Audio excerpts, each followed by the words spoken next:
इसे एक बार ध्यान से पढ़ लेना। चलिए तो अब कहानी को शुरू करते हैं। बीमार और कमजोर लड़की बनते ही पहली चीज ये होती है कि अपने अच्छे दोस्त को जबरदस्ती फंसा लो, यहाँ तक कि उससे शादी भी कर लो, क्योंकि अब तुम न सिर्फ कंपनी से निकाली गई हो बल्कि अपनी ही माँ की बेरहम नफरत का शिकार भी हो। मैं जो बिल्कुल बेबस हो गई थी, उसने मुझे उठाया और अपने घर ले आया। मैं उस सड़क के किनारे पेड़ के नीचे खड़ी थी। सड़क की लाइट ऊपर से मेरे छोटे से चेहरे पर पड़ रही थी, जो बहुत पीला लग रहा था। मेरे ऊपर सिर्फ एक पतली स्वेटशर्ट थी और मेरे कैनवास के जूतों की फीते खुली थी, जो जमीन पर गिर रही थी। मेरा कंधा सिकुड़ा हुआ था और मैं किसी छांव की तरह लग रही थी, जो जल्द ही हवा में उड़ जाएगी। सुई और गुफिंग की आवाज में एक अजीब सी घबराहट और भरोसे की कमी थी, खुद उन्हें भी पता नहीं था। अगले ही पल मैंने धीरे से सिर उठाया। मेरी आंखें लाल थीं, पलकें गीली, नाक लाल, होंठ बिल्कुल रंगहीन और मेरी ठुड्डी लगातार कांप रही थी। जब मैंने गुफेंग को देखा तो मेरा पूरा चेहरा एक पल में टूट गया। घर में पूरे दोपहर चुपचाप सब कुछ सहने के बाद जो गम और हताशा थी, वो अब एक खतरनाक बाढ़ की तरह बाहर निकलने लगी। तुम यहाँ कैसे आ गई?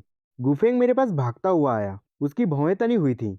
मैं मुंह खोलना चाहती थी, लेकिन एक भी शब्द नहीं निकल पाया। रास्ते में मैंने लाखों बहाने बनाए थे, लेकिन गुफेंग को देखकर आंसू रुकने का नाम ही नहीं ले रहे थे। मैंने उन्हें पहुंचने की कोशिश की, पर आंसू और ज्यादा बह गए। मैं बस थोड़ा टहलने निकली थी। मेरी आवाजें टूट टूट कर निकल रही थी। गुफेंग ने तंग होकर मुझे घूरा। तुम टहलने निकली और यहाँ तक आ गई? मैं हिम्मत नहीं कर पाई सिर ऊपर उठाने की, बस यही माना।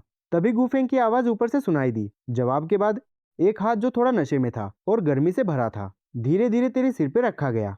वो वह पल था जब तू खुद को रोक नहीं पाई।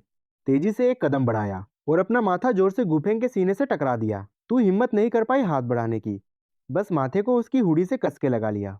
लड़की की दबती हुई सिसकियां आखिरकार गले से बाहर आ गईं।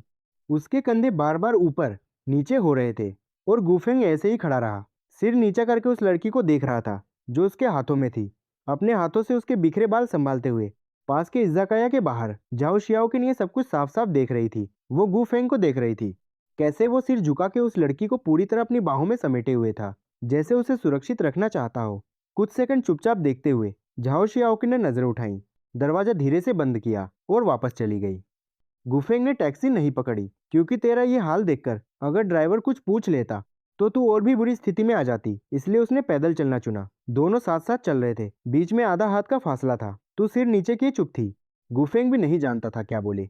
सच कहूं तो लड़कियों को कैसे आराम दिया जाता है उसे ज्यादा पता नहीं था। अगर सुयू लड़का होता तो वो सीधे कंधे से पकड़ के एक एक बोतल बियर लेकर सबसे सीधा और आसान तरीका अपनाता। लेकिन अब तू लड़की थी और उसका दिमाग अपने आप ही अलग मोड़ ले चुका था। वो सड़क के किनारे की तरफ चलता रहा। कदम धीरे धीरे पड़ रहे थे। जब तूने माथा उसके सीने से लगाया तो उसकी पहली प्रतिक्रिया थी हाथ उठाकर तेरे सिर की रक्षा करना। कॉलेज के दिन होते तो सुयू इतना बोल्ड होता कि ऐसा करता। वहां तो दोनों के बीच लड़ाई तय थी, लेकिन गुफेंग ने तो हाथ तक नहीं लगाया था, बस तेरे बालों के ठंडे और नर्म एहसास को अपने हाथों में महसूस किया था। गुफेंग ने गहरी सांस ली, अपने मन के उलझे हुए विचारों को दबाने की कोशिश की। फिर 2 मिनट की पूरी सुकून भरी चुप्पी के बाद अचानक तेरी आवाज आई, पेट गुड़गुड़ाने की आवाज। गुफेंग ने तेजी से सिर घुमाया, लेकिन तू भी वहीं रुक गई। तेरे दोनों हाथ अपने पेट के ऊपर अपने आप रख लिए थे। सड़क की रोशनी में तेरे गाल लाल रंग से चमक रहे थे, बाल गिर रहे थे, लेकिन तेरी लाल भरी हुई आंखें छुप नहीं पा रही थीं, जो खून से भी ज्यादा लाल लग रही थीं। गुफेंग ने तुम्हें 2 सेकंड तक घूरा और फिर गंभीर आवाज में पूछा, सूयू, तुमने खाना खाया या नहीं? तुम्हारी उंगलियां पेट पर सिकुड़ गईं। तुमने हल्के से सिर हिलाया, लेकिन गुफेंग की भौहें तन गईं। वह तुम्हारे पतले जबड़े की रेखा को घूरते हुए एक सवाल पूछा जो उसे जरूर पूछना था। दोपहर का खाना? तुम्हारा शरीर सच में झुक गया, न सिर हिलाया और न ही मना किया। तुम बस ऐसे ही खड़ी रही, हाथ पेट पर दबाए और चेहरा बालों के पीछे छुपाए। गुफेंग की जो सांस अभी अभी छूटी थी वो फिर से अटक गई। सूयू, तुमने तो पूरे दिन कुछ खाया ही नहीं। तुमने होठों को हल्का हिलाया। किसे बेवकूफ बना रही हो? गुफेंग ने सीधे बीच में बात काट दी। आवाज तो कड़क नहीं थी, लेकिन कोई बहाना नहीं चलने वाला था। यह देखकर वो जान गया था कि तुम सच में पूरे दिन भूखी रह गई हो। यूनिवर्सिटी टाइम में भी जब सुयू बिजी होती थी तो खाना भूल जाती थी। भूख से पेट में जो भारी सी परेशानी होती है वो कुछ ऐसी ही होती है। तुमने सिर और नीचे झुका लिया, उंगलियां कपड़ों की हेम पकड़ रही थी। शर्मिंदगी से तुम पूरी तरह सिकुड़ गई। वो आगे जाने लगा तो गुफेंग ने तुम्हें पकड़कर तेजी से आगे खींचा। इतनी तेजी से मत मुड़ो। तुम खींची जाने लगी, थोड़ी बहक कर गिरी नहीं और धीरे धीरे संभल गई। तभी गुफेंग ने कदम धीमे कर लिए और अपनी आंखें तेजी से सड़क के किनारे वाली दुकानों पर घुमाई। लाइट बॉक्स पर लिखा था हाथ से बने नूडल्स, और वही दुकान थी। गुफेंग दरवाजा खोल के तुम्हें अंदर ले गया, सीधे तुम्हें एक टेबल पर बिठा दिया। तुम पूरी तरह सिकुड़ी हुई थी, दोनों हाथ स्लीव के अंदर दबा के घुटनों पर टिकाए हुए। गुफेंग मेज के पास खड़ा मेनू पढ़ रहा था, फिर झुक के तुमसे पूछा, तुम क्या खाना चाहती हो? तुमने सिर हिलाया और कहा, कुछ भी चलेगा। गुफेंग ये जवाब सुन के तैयार नहीं था, बोला, खुद चुनो। तब तुमने मेनू देखा और तुम्हारी नज़र एक खास आइटम पर अटक गई। गुफेंग ने तुम्हारी नज़र देख ली, वहाँ लिखा था टमाटर और अंडा वाला नूडल्स, 12 रुपये। उसने कुछ नहीं कहा, मुड़ा और काउंटर पर जाकर दुकानदार से बोला, 2 कटोरी टमाटर और अंडा वाला नूडल्स, 1 कटोरी कम नमक वाली, थोड़ा नरम, और 2 तरपेटा अंडे। दुकानदार तुरंत लेकर आया। गुफेंग वापस आया, तुम्हारे सामने बैठ गया, 2 जोड़ी चॉपस्टिक्स निकाले और तुम्हें एक थमाया। तुमने लिया। तुम्हारी ठंडी उंगलियां उसकी उंगलियों से टकराईं।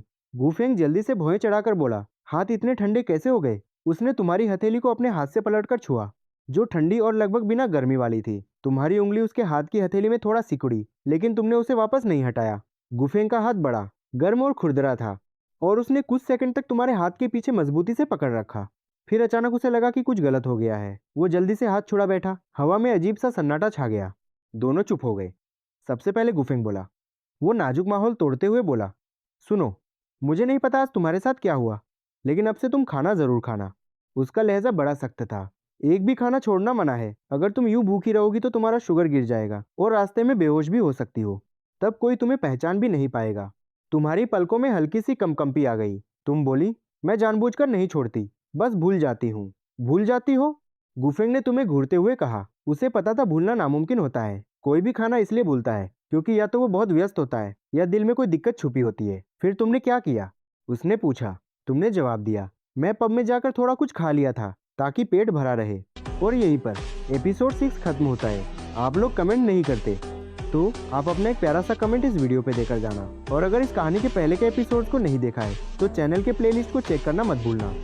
तो मिलते हैं अगली एपिसोड के साथ। तो बाय बाय।